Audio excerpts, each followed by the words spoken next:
So you're here for either one of two reasons. The first, most likely one, is that you read my title, you thought that I was a moron, you clicked on it, and you're ready, typing in the comments right now saying, Ludwig, you're a moron. Buying a house is so much cheaper and better than renting. I am probably a moron, but you're also wrong. Second is that you are that renter who's tired of receiving that phone call from their friends. Hey Ludwig, I just bought a house. I'm so smart. I'm the smartest there's ever been. You're such an idiot for throwing your money on rent every single month. You might as well put that into your house where you build some equity. It's so much better. Bruh. Well, today I'm gonna go over 7 reasons why you're actually better off renting than you are buying a home. First thing, I'm tired of you people trying to tell me that buying a house is cheaper than renting. It's not. There's so many things that people don't account for when they consider their mortgage versus rent. You have to consider your taxes, your insurance, repairs and maintenance that can cost thousands and thousands of dollars. And yes, they don't come along often, but when we consider the fact that the vast majority of people ain't got any kind of savings, what do a lot of people do? Furnace goes out, roof leaks, something's broke, they whip out a credit card or they get a personal loan from the bank. Why? Because most people are living paycheck to paycheck and are not prepared to pay for large expenses in that home with a mortgage that's lower than the average rent. Your down payment is way cheaper on an apartment versus a house. Now, an apartment for most places is gonna cost you 1 to 2 months of rent plus some small security deposit, whereas a house, you're going to pay upwards of 20%. And let's consider a very average size house for, I'm gonna go for the entire country, around $200,000. 20% down is $40,000. And yes, I know a lot of you are gonna say there's a first time home buyer loan option with a very low 3.5% or 5%. 3.5% of $200,000 is still $7,000. Now I know the vast majority of Americans are living paycheck to paycheck. 45% of Americans don't have any savings whatsoever, and 70% of Americans have less than $1,000 saved. So who's got $7,000 or $8,000 for a down payment on a house? Most people don't. So for that same person to go ahead and try to get into a house for as little money as possible when they don't even have much of a savings to begin with, buying a house, which comes with very expensive repairs, is probably not a good idea for them. Renting might be a better option for them until they get into a better spot, which is what I'm doing. I got myself out of debt. I built my emergency fund and I'm now saving for a deposit on a rental property. I'm gonna buy a multi-unit rental property so I can rent out other units to pay for my mortgage while I also build equity into the house. Another thing that people don't really consider is taxes. They're going online, they're punching in, 15 or 30-year mortgage for this amount with this down payment, and they see the number and the mortgage is lower than the rent, but they're not factoring 2 things that are quite important to owning a house. Is 1, you're on the hook for property taxes now, and 2, you're on the hook for insurance often, because what happened? You didn't put 20% down, you went with the 3.5% or 10%, and now you have a PMI added onto your monthly mortgage so that the bank is protected just in case you default on the loan. Repairs, people. See, in my apartment, I don't have to worry about maintenance and repairs. Well, I do have to worry a little bit because these maintenance people are slow as but let's be real, when you own a house, repair costs can be crazy. A new roof, new driveway, garage needs repair, things fall apart in the house, you need a new heater, a new furnace, your AC breaks down. These repairs cost thousands of dollars, and most often you never account for them. They come out of nowhere because you probably weren't really paying attention, and then bam, AC goes out, $4,000 repair. Driveway needs replacing, thousands of dollars. Roof needs repairing, thousands of dollars. And again, you're the average American who doesn't have even $1,000 saved.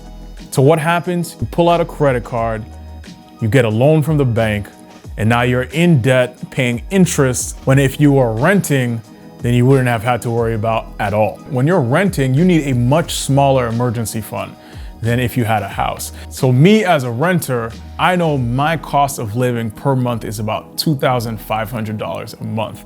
I know that because my rent and my bills are very consistent. If there's a giant repair or maintenance cost, it's not my problem. So my savings just doesn't need to be as much. You know, I have a healthy savings, but it's just enough for me for 3 to 6 months. Now, if I had a house, I had to factor in my AC can go out, that my roof can break, that my driveway might need repairing, that, you know, there could be some predictable cost that's going to come up, but I have to save for that as well. But if I'm renting, I don't have to worry about that, which allows me to spend more money investing where it can grow rather than paying it towards repairs, which is money I'm never gonna get back. And then you have insurance, the thing that comes in real handy when things go really sideways, but on the average month to month is just money that's disappearing into the air. The average cost of insurance for a house is usually around $1,200 a year on average, where the cost of insurance on an apartment is around $180 a year. And that is a $1,000 difference. Month to month, it might not seem like a big deal, but over the course of a year or over the course of decades, it adds up to a lot of money. And then there's furniture. Now, I used to live in a room, just a room that I rented from a house so I can keep my cost of living as low as possible while I was getting out of debt. Because I was just renting a room, I just had to worry about the stuff in my room, which was my desk and my bed. Once I moved into this apartment, after I became debt-free and after I started building my savings, I got into a bigger apartment, and what happened? I had to furnish the apartment, which was a huge cost that I never considered when I was moving from a smaller place to a bigger place. Well, I considered it to an extent, but I didn't realize just how much I needed or wanted. Let's be honest. There's some things I wanted that I didn't really need. All these things that I wanted and or needed that I didn't account for before. The same issue comes from when you move to a smaller apartment or maybe a condo that you're renting and you move to a larger house. See, when you move to a house, you got all this space you didn't have before. What do people do with empty space? They fill it. So the next time your friend buys a house and picks up the phone and tells you that you're a moron because you don't have a house and you're not building equity and you're wasting money on rent, you can remember all these facts that you're gonna throw in their face because you're just as petty as me. Tell them about all the money that you're saving because you don't have to put a huge down payment. You don't have to spend a bunch of money on furniture. You don't have to pay money for repairs and maintenance, insurance, taxes, and everything else that comes as hidden costs to home ownership, which is extremely expensive. Again, there's a good reason why the vast majority of people rent and they don't buy homes, because renting is in fact cheaper than buying a home for the vast majority of people most of the time. And if you're not someone who's already on top of their finances, you have a savings, you have an emergency fund set aside so that you can tackle large bills and repairs, then home ownership might not be for you at this time. Maybe it will be later. 63% of millennials regret buying a home, according to an article on CNBC. Now, I think that buying a home could be an awesome purchase for a lot of people if you can afford it, if you can put a sufficient down payment, if you have enough of a savings to protect yourself in case of any of these things like major repairs or maintenance occur.